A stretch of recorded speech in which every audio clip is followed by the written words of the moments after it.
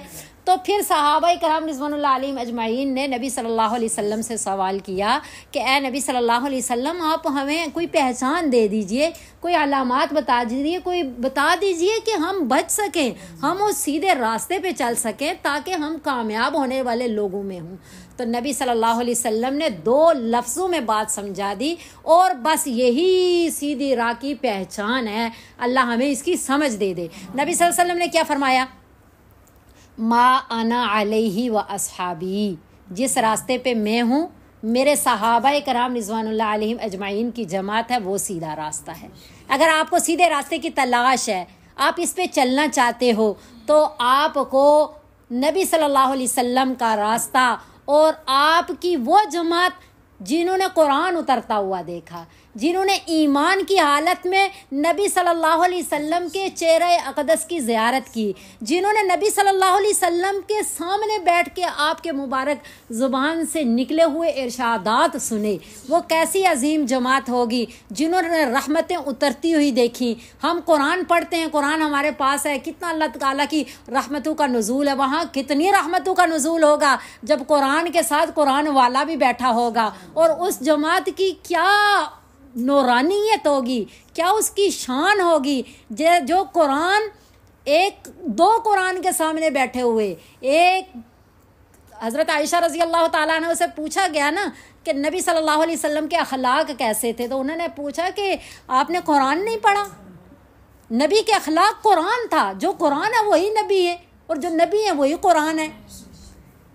تو ایک کاملی قرآن، ایک اللہ کا کلام، تو وہ جماعت کتنی تیار ہوئی ہوگی۔ جماعت ایسی جماعت جو ہے، اس کے بارے میں نبی صلی اللہ علیہ وسلم نے فرمایا کہ جس راستے پہ میں ہوں، میرے صحابہ کرام رضوان اللہ علیہم اجمعین کی جماعت ہے، وہ سیدھا راستہ ہے، وہ حق کا راستہ ہے۔ پھر نبی صلی اللہ علیہ وسلم نے اتنی شان بیان فرمایا اصحابی کالنجوم بِأَيِّهِمُ اقْتَدَيْتُمْ اهْتَدَيْتُمْ، میرے صحابہ ستاروں کی مانند ہیں، ان میں سے جس کی بھی اقتدا کرو گے کامیاب ہو جاؤ گے۔ پھر نبی صلی اللہ علیہ وسلم نے فرمایا علیکم بسنتی و سنت الخلفاء الراشدین المہدیین، کہ لازم پکڑو میرے طریقے کو اور میرے خلفاء راشدین کے طریقے کو۔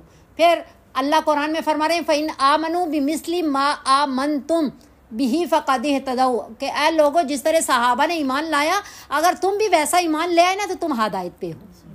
تم یعنی اللہ رب العزت نے صحابہ کرام رضی اللہ علیہم اجمعین کے ایمان کو معیار ایمان بنا دیا۔ اولئک هم الراشدون کا تمغہ، ہم مہتدون کا تمغہ، وکلا وعد اللہ الحسنى کا تمغہ، رضی اللہ عنہم ورضوا عنہ کا تمغہ۔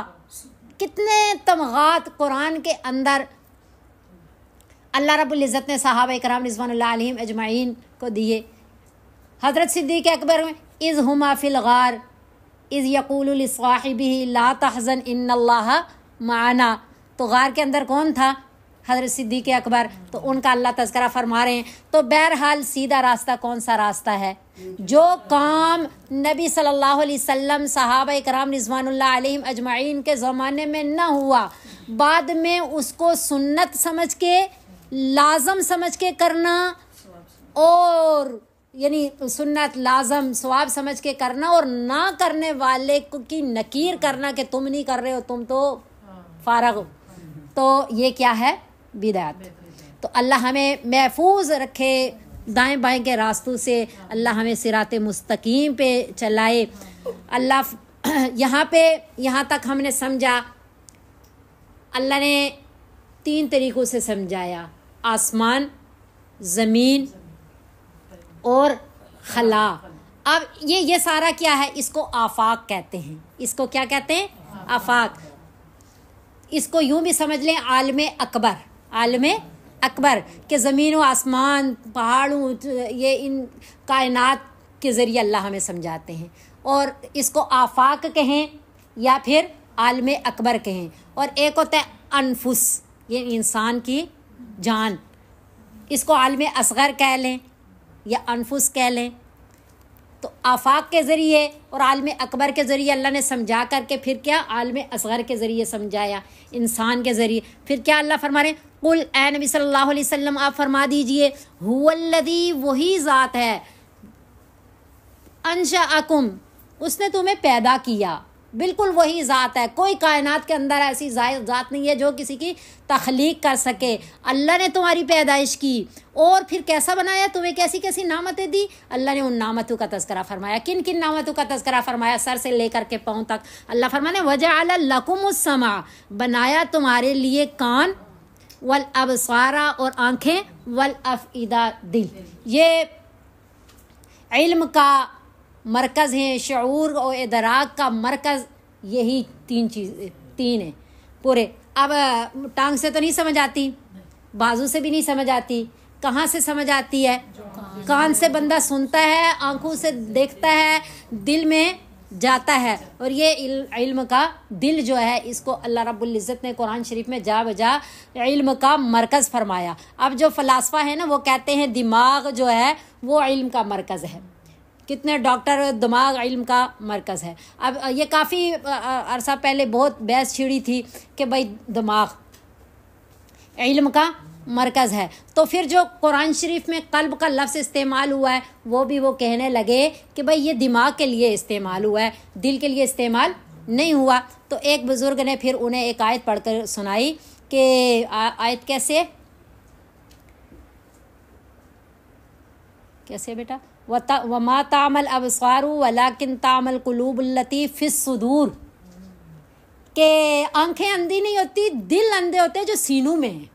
تب پتہ چلا کہ یہ قلب لفظ کس کے لیے استعمال ہوا ہے، اس دل کے لیے استعمال ہوا ہے جو سینے کے اندر ہے۔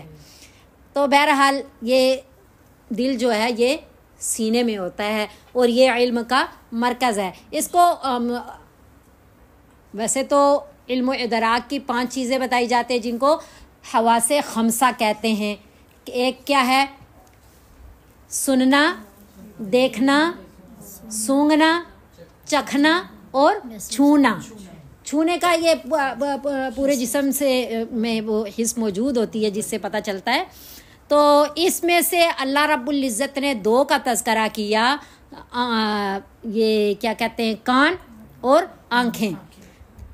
کان کا پہلے تذکرہ کیا کہ زیادہ چیزیں دیکھنے سے نہیں سننے سے پتہ چلتی ہیں، زیادہ علم کان سے آتا ہے، اس سے کم علم جو ہے وہ آنکھ سے آتا ہے۔ اور باقی چیزوں کا تذکرہ اس لیے نہیں کیا کہ ان سے علم بہت ہی کم آتا ہے۔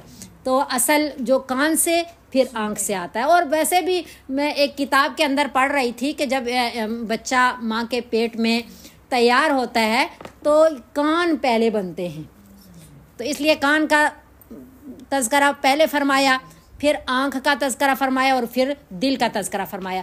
تو اتنی بڑی بڑی نعمتیں دیں، یہ کیوں دی کہ یہ علم و ادراک کے جگہیں ہیں، ان کے ذریعے تم نے اللہ تعالیٰ کی پہچان حاصل کرنی ہے اور ہر چیز کی تمہیں سمجھ آنی ہے۔ انہی کے ذریعے تمہیں اشرف المخلوقات بنایا گیا، اسی لیے تمہیں مخدوم کائنات بنایا گیا، ہر چیز تمہارے لیے اسی لیے پیدا کی گئی۔ یہ آسمان و زمین، چرند پرند درند نباتات و جمادات، یہ سارا کچھ تمہاری خدمت کے لیے لگا دیا گیا، اس لیے کہ تمہارے اندر یہ چند چیزیں ایسی پیدا فرمائی کہ جو علم و ادراک شعور کی جگہیں ہیں، اور تم نے اللہ تعالیٰ کی معرفت حاصل کر کے جو مقصد زندگی ہے تو پھر مقصد زندگی کو لے کے آخرت کی تیاری کرنی ہے۔ لیکن کیا ہے، قلیلا ما تشکرون، بہت تھوڑا ہے تم جو شکر ادا کرتے ہو، تمہیں بہت شکر ادا کرنا چاہیے تھا۔ اور شکر کی اصل کیا ہے؟ شکر کی اصل یہ ہے کہ تم مومن بن جاؤ۔ شکر کی اصل کیا ہے کہ تم ایمان والے بن کر کے اطاعت شعاری والی زندگی گزارو۔ جو ہمیں آنکھیں دی ہیں اللہ نے، ان کو اللہ تعالیٰ کی یاد میں استعمال کرو، جو کان دیے ہیں وہ اللہ تعالیٰ کی یاد میں استعمال کرو اور اللہ تعالیٰ کی پہچان حاصل کرو، اور ایمان و اطاعت نہیں ہے تمہارے اندر تو تم پھر شکر گزار نہیں ہو۔ تو بہرحال شکر کی میں نے 3 قسمیں بہت بار بتائی کہ ایک تو زبان کا شکر ہوتا ہے الحمدللہ رب العالمین، ایک دل کا شکر ہوتا ہے کہ یہ نعمت اللہ نے دی ہے، یہ صلاحیت اللہ نے دی ہے، یہ میرا اس میں کوئی کمال کچھ بھی نہیں ہے، اور تیسرا کیا ہے شکر، پورے اعضاء کا شکر، یعنی کہ کیا کہ وہ نعمتیں اللہ اور اللہ کے رسول صلی اللہ علیہ وسلم کے بتائے ہوئے طریقے کے مطابق استعمال کریں۔ ایک دوائی ہم ڈاکٹر کے کہے بغیر جو طریقہ بتاتا ہے اس کے علاوہ استعمال نہیں کرتے، تو کیسے ہم اپنے یہ اعضاء جو اللہ نے دیے ہیں، یہ جو بھی نعمتیں اللہ نے دی ہیں ان کو اپنی مرضی سے کیسے استعمال کر سکتے ہیں، اللہ اور اس کے رسول صلی اللہ علیہ وسلم کے بتائے ہوئے طریقے کے مطابق استعمال کریں۔ تو یہ ہے شکر۔ پھر اللہ فرما رہے ہیں، یہ تو اللہ نے تخلیق فرمائی نا، یہ ہم ماں کے پیٹ میں تیار ہوئے۔ پھر اللہ فرما رہے ہیں قل، اے نبی صلی اللہ علیہ وسلم آپ فرما دیجئے، هو الذی ذرأکم فی الارض، وہی ذات ہے جس نے پھیلایا تمہیں زمین میں۔ ایک اماں حوا اور حضرت آدم علیہ السلام تھے اور کتنی پوری کائنات بھر گئی، اللہ کی کس نے کیا؟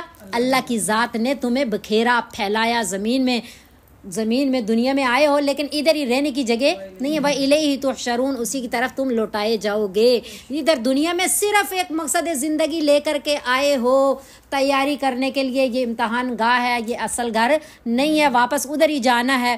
تو جب ایسی آخرت کی باتیں ہوں نا تو پھر یہ کفار سوال کرتے ہیں نبی صلی اللہ علیہ وسلم سے کہ وَيَقُولُونَ مَتَىٰ هَٰذَا الْوَعْدُ إِن كُنتُمْ صَادِقِينَ، کب ہوگا یہ، وہ کہتے ہیں وہ کہ کب ہوگا یہ پورا یہ وعدہ اگر تم سچے ہو۔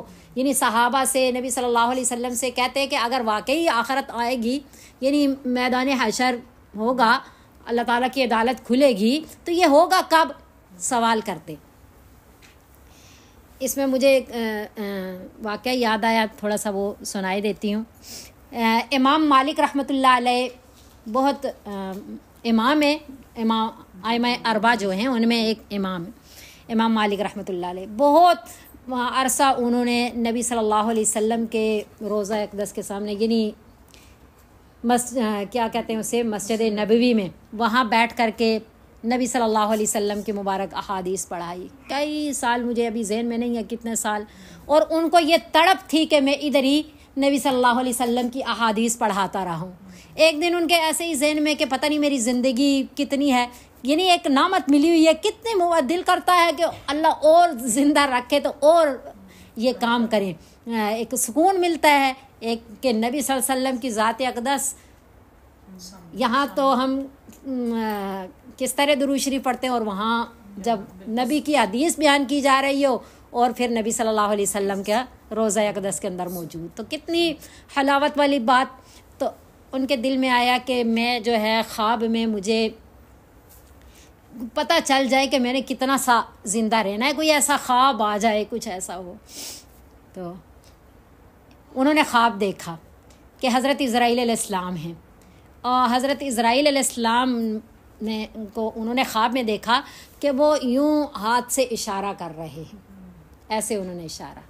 اب انہیں جب بیدار ہوئے تو وہ سوچنے لگ گئے کہ اب تو خواب تو میں نے دیکھ لیا اور مجھے اشارہ بھی مل گیا، لیکن اب کیا پتہ 5 گھنٹے زندہ رہنا ہے، 5 مہینے، 5 دن، 5 سال، کتنا سمے زندہ رہوں گا، اب یہ کیسے پتہ چلے گا۔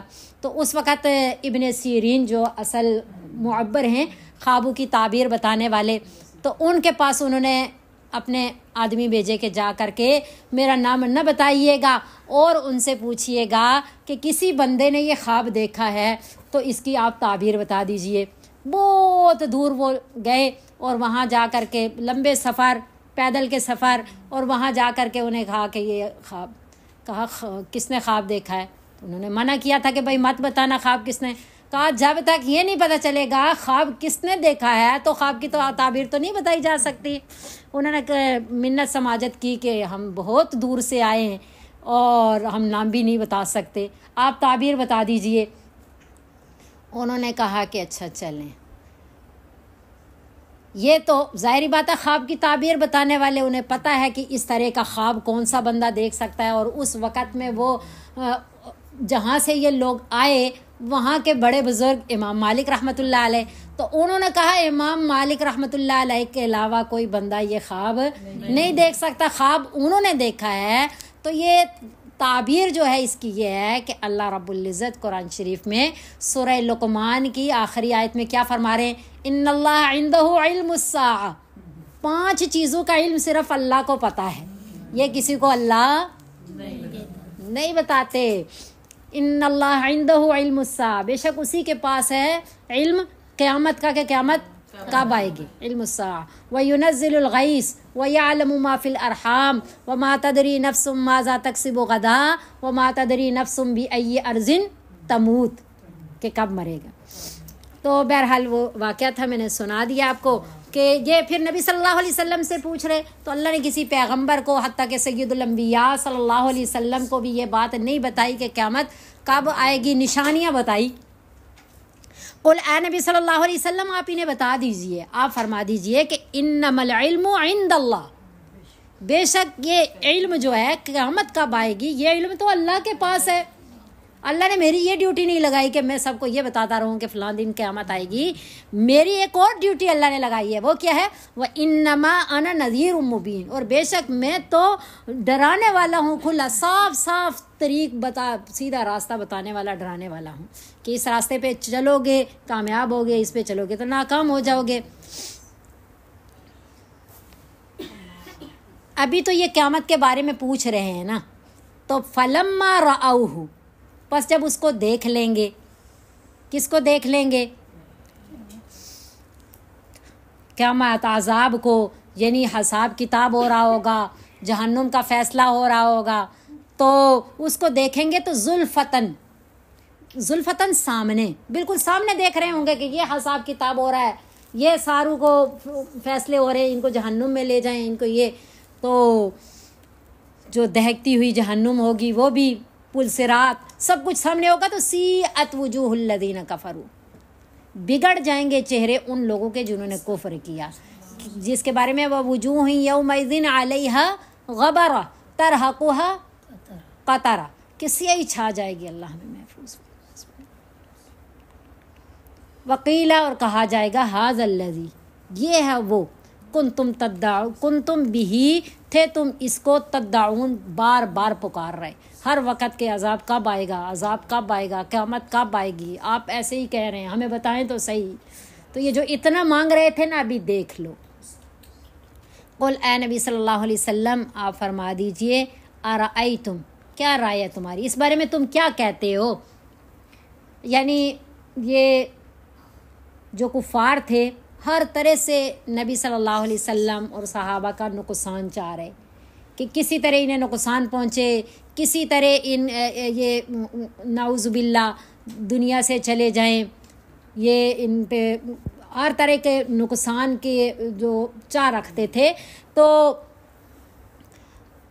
اللہ رب العزت فرما رہے ہیں کہ نبی صلی اللہ علیہ وسلم آپ ان سے پوچھئے، آپ انہیں کہیے کہ تم اس بارے میں کیا کہتے ہو کہ ان اہلکنی اللہ، اگر ہلاک کر دے مجھے اللہ تعالیٰ، ومن معی، اور جو میرے ساتھ ہیں یہ ساتھی سارے، تمہاری چاہ کے مطابق جو تم چاہتے ہو، یعنی جو تمہاری چاہ ہے، فرض کرو اگر مجھے ہلاک کر دیں اللہ اور ان کو بھی، او رحمنا، یا جو ہماری محنت یا ہمارا شوق یا ہماری دعائیں ہیں کہ اللہ ہم پہ رحم کر لے، تو تمہاری چاہ کے مطابق ہلاک کر دے یا ہماری چاہ کے مطابق اللہ ہم پہ رحم کر دے، دونوں صورتوں میں یہ تو ہماری صورتیں ہوں گی، فرض کرو، لیکن ان کی وجہ سے آپ یہ بتاؤ کہ فَمَن يُجِيرُ الْكَافِرِينَ، بس کون بچائے گا کافروں کو من عذاب علیم، دردناک عذاب سے۔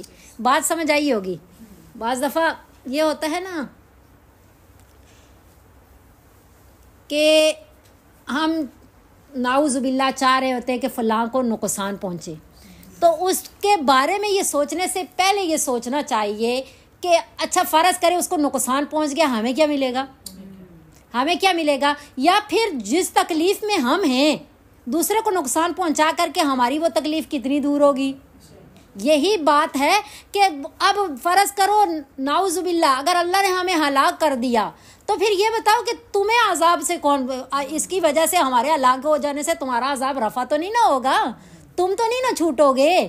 یہ تو بعض دفعہ میں ابھی ذہن میں میرے آ رہا تھا کہ بچے، اب ایک بچے نے دوسرے بچے کو مارا تو بچہ کتنا رو رہا ہوتا ہے کہ اس نے مجھے مارا، اس نے مجھے مارا، تو پکڑ کے اس کو ایک تھپڑ لگا دینا جس نے مارا، تو دوسرا چپ ہو جاتا ہے، آرام چپ۔ تو یہ تو بچوں کی باتیں ہیں کہ یہ تو نہیں ہے کہ کسی کو سزا مل گئی تو دوسرے کی سزا رفع ہو جائے گی، ایسا نہیں، اس کی تکلیف تو اس کے اندر ہی ہے۔ قل اے نبی صلی اللہ علیہ وسلم آپ فرما دیجئے هو الرحمن، وہ رحمان جو ہے اللہ رب العزت، یہ یاد رکھنا کہ آمنا بھی، ہم تو اس پہ ایمان لائے ہیں، وعلیہ توکلنا، اور ہم نے اس پہ بھروسہ رکھا ہے۔ تو یہ دو کام جو ہے نا، ایمان اور بھروسہ، ایمان ہمیں جنت میں داخل کروا دے گا آخرت میں، اور جو بھروسہ ہے وہ دنیا کے حوادث سے ہمیں بچا لے گا۔ تو فَسَتَعْلَمُونَ مَنْ هُوَ فِي ضَلَالٍ مُبِينٍ، پس عنقریب جان لوگے تم کہ کون ہے وہ پھر جو کھلی گمراہی میں ہے۔ جب رزلٹ نکلے گا نا، انجام آئے گا نا، تب پتہ چلے گا کہ تم تو کھلی گمراہی میں تھے اور ہم اللہ پہ ایمان اور بھروسہ رکھ رہے تھے۔ تو جب رزلٹ نکلے گا تو تب خود بخود کھل کر کے سامنے آئے گا کہ نقصان میں کون ہے، کھلی گمراہی میں کون ہے۔ تو قل اے نبی صلی اللہ علیہ وسلم آپ فرما دیجئے کہ ارأیتم، آپ انہیں کہیے، فرما دیجئے کہ کیا رائے ہے تم اس بارے میں کیا کہتے ہو کہ ان اصبح ماؤکم غورا، اگر صبح کو ہو جائے تمہارا پانی بالکل خشک، ہو ہی نہ پانی، جیسے ابھی پچھلے دنوں کہہ رہے تھے نا پاکستان میں پانی ختم ہو رہا ہے، اتنی گہرائی میں بورنگ، بہت لوگ ہماری طرف بھی بہتوں نے بہت گہرائی میں بورنگ کروائی لیکن پانی پھر بھی ایسی مٹی باہر آ رہی تھی جیسی صحرا میں ہوتی ہے، بالکل خشک مٹی، گارے کا نام و نشان بھی نہیں تھا، جتنی گہرائی میں لے کر کے جا رہے اتنی خشک مٹی آ رہی۔ تو اللہ فرما رہے ہیں کہ جب اللہ پانی نیچے لے کر کے چلا جائے، خشک کر دے، تو فَمَن يَأْتِيكُم بِمَاءٍ مَّعِينٍ، پس کون ایسی ذات ہے جو لائے تمہارے پاس چشموں کا پانی، ابلتا ہوا پانی لے کر کے آئے کہ آپ بورنگ کر کے نکالے تو مزید سے مزید تر اللہ اس کو نیچے کرتا جائے۔ تمہاری کوئی طاقت ہے؟ تم اللہ سے لڑ سکتے ہو، کچھ کر سکتے ہو؟ تو اس آیت کے بارے میں یہ ہے کہ جب یہ آیت پڑھیں تو اللہ رب العالمین کہیں کہ اللہ جو تمام جہانوں کا رب ہے وہی لا سکتا ہے اور کوئی بھی نہیں لا سکتا۔ تو یہ اللہ ہمیں بہت پیار سے پچھلی قوموں کا تذکرہ کر کے، اپنی نعمتوں کا تذکرہ کر کے، جنت اور جہنم کا نقشہ دکھا کر کے، میدان حشر کی باتیں بتا کر کے، ہر طریقے سے اللہ ہماری رہنمائی کر رہے ہیں، ہمیں اللہ چلا رہے ہیں۔ اللہ کرے ہمیں سمجھ آ جائے اور ہم صراط مستقیم پہ چلنے والے بن جائیں۔ اللہ ہمیں ہر طرح کے شرک اکبر سے، شرک اصغر سے، بدعات سے، شگون سے، ان ساری باتوں سے ہماری جان چھڑا کر کے اپنے پیارے سچے سچے راستے پہ جو نبی صلی اللہ علیہ وسلم اور صحابہ کرام رضوان اللہ علیہم اجمعین کا راستہ تھا، اللہ ہمیں اسی راستے پہ چلائے۔